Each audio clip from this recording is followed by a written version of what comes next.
बीमार के तलाक देने का बयान। बीमारी की हालत में किसी ने अपनी औरत को तलाक दे दी। फिर औरत की यह अभी ख़त्म ना होने पाई थी कि इसी बीमारी में मर गया तो शौहर के माल में से बीवी का जितना हिस्सा होता है उतना उस औरत को भी मिलेगा, चाहे एक तलाक दे दी हो या 2-3 और चाहे तलाक रज़गी दे दी हो या बाइन, सबका एक ही हुक्म है। और अगर इद्दत ख़त्म हो चुकी थी तब भी वह मरा तो हिस्सा ना पाएगी। इसी तरह अगर मंद ओसी बीमारी में ना मरा बल्कि उससे अच्छा हो गया, फिर बीमार हुआ और मर गया तब भी हिस्सा ना पाएगी, चाहे इद्दत ख़त्म हो चुकी हो या ना ख़त्म हुई हो।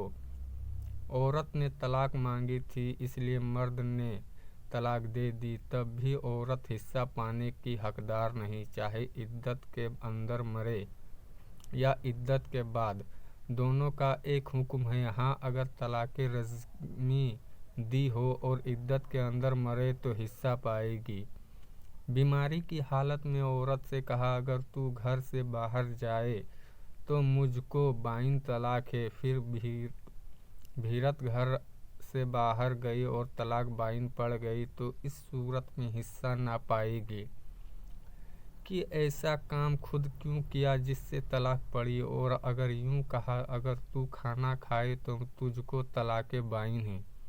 ऐसी सूरत में अगर वह इद्दत के अंदर मर जाएगा तो औरत का हिस्सा मिलेगा, क्योंकि औरत के अख्तियार से तलाक नहीं पड़ी। खाना खाना और नमाज पढ़ना ज़रूरी है, उसको कैसे छोड़ती है। और अगर तलाक रज़बी दी हो तो पहली सूरत में भी इद्दत के अंदर मरने से हिस्सा पाएगी। मतलब यह है कि तलाक रज़मी में बहरहाल हिस्सा मिलता है, बस शर्त यह है कि इद्दत के अंदर मरा हो। किसी भले चंगे आदमी ने कहा, जब तू घर से बाहर निकले तो तुझको तलाक बाइन है।